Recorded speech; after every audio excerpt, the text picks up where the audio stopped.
தாயின் ஊரில் தொழுவிலே தரணியை மீட்கவே தாய்மையின் ரூபமாய் வருவாய் ரட்சகர் பிறந்தார்.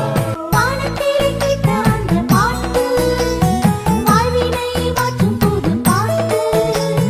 வானத்திலே கேட்ட அந்த பாட்டு வாழ்வினையே மாற்றும் புது பாட்டு.